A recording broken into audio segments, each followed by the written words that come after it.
আপোনাৰ হাতত 200 আৰু 500 টকাৰ নোট থাকিলে বিশাল সুখবৰ। চৰকাৰে দিছে এক ডাঙৰ অফাৰ।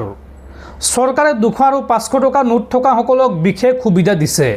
এতিয়াই চেক কৰক আপোনাৰ হাতত আছে নেকি 200 টকীয়া নোট বা 500 টকীয়া নোট। চৰকাৰে কি সুবিধা দিছে সবিশেষ তথ্য জনাই আছো। আপুনি ভিডিঅ'টোত লাইক কৰি শ্বেয়াৰ কৰি দিয়ক। আপোনাৰ হাতত যদি 200 আৰু 500 টকীয়া নোট আছে তেন্তে আপোনালৈ ভাল খবৰ। চৰকাৰে দিছে বিশেষ সুবিধা। এতিয়াৰ পৰা নেপালত বৈধ হ'ব ভাৰতৰ 200 আৰু 500 টকীয়া মূল্যৰ নোট। নেপাল চৰকাৰৰ এই সন্দৰ্ভত ডাঙৰ সিদ্ধান্ত। এয়া ভাৰতীয় পৰ্যটক আৰু ব্যৱসায়ীসকলৰ বাবে এটা অতি ডাঙৰ আৰু গুৰুত্বপূৰ্ণ খবৰ। নেপাল চৰকাৰ আৰু নেপাল ৰাষ্ট্ৰ বেংক চমুকৈ NRBয়ে প্ৰায় 10 বছৰীয়া নিষেধাজ্ঞাৰ অন্ত পেলাই এতিয়াৰ পৰা নেপালত ভাৰতীয় 200 আৰু 500 টকা মূল্যৰ নোটৰ ব্যৱহাৰ বৈধ ঘোষণা কৰিছে। 2016 চনত ভাৰতত হোৱা বিমুদ্ৰাকৰণৰ পিছৰে পৰা নেপালে 100তকৈ অধিক মূল্যৰ ভাৰতীয় নোটৰ ওপৰত নিষেধাজ্ঞা আৰোপ কৰিছিল।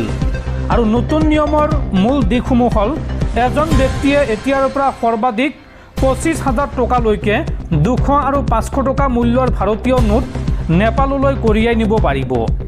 এই সুবিধা কেৱল 2016 চনৰ 9 নৱেম্বৰ বা তাৰ পিছত ভাৰতীয় ৰিজাৰ্ভ বেংকে জাৰি কৰা নতুন ডিজাইনৰ 200 আৰু 500 টকাৰ নোটৰ ক্ষেত্ৰতহে প্ৰযোজ্য হ'ব। পুৰণি নোট নিষিদ্ধ। 2016 চনৰ বিমুদ্ৰাকৰণৰ পূৰ্বৰ পুৰণি 500 আৰু 1000 টকাৰ নোট নেপালত এতিয়াও সম্পূৰ্ণৰূপে নিষিদ্ধ। ভাৰত চৰকাৰে ইতিমধ্যে প্ৰচলনৰ পৰা প্ৰত্যাহাৰ কৰা 2000 টকীয়া নোট নেপালত কোনো কাৰণতে গ্ৰহণ কৰা নহ'ব। আৰু আপুনি বাৰু জানেনে কিয় কৰা হ'ল এই পৰিৱৰ্তন? উল্লেখযোগ্য যে পূৰ্বতে কেৱল 100 টকীয়া নোট নিয়াত বৈধ আছিল, যাৰ বাবে ভাৰতীয় পৰ্যটকসকলে নেপাল ভ্ৰমণৰ সময়ত নোটৰ ডাঙৰ বান্ডিল কঢ়িয়াব লগা হৈছিল। এতিয়া ইয়াৰ পৰা সকাহ মিলিব বুলি বা সকাহ পাব বুলি সম্ভাৱনা ব্যক্ত কৰিছে। আৰু এই নিয়মে ভাৰত আৰু নেপালৰ মাজত চলি থকা সীমাৰ ব্যৱসায় বাণিজ্য আৰু লেনদেন বহুখিনি সহজ কৰি তুলিব বুলি আশা কৰা হৈছে। দৰ্শকসকল, আপোনালোকে নিশ্চয় এতিয়া বুজি পাইছে ভাৰতৰ 200 টকা আৰু 500 টকাৰ নোট এতিয়াৰ পৰা চুবুৰীয়া ৰাষ্ট্ৰ নেপালত বৈধ ঘোষণা কৰা হৈছে। অৰ্থাৎ ভাৰতৰ 200 টকাৰ নোট আৰু 500 টকাৰ নোট এতিয়া আপুনি নেপালতো চলাব পাৰিব।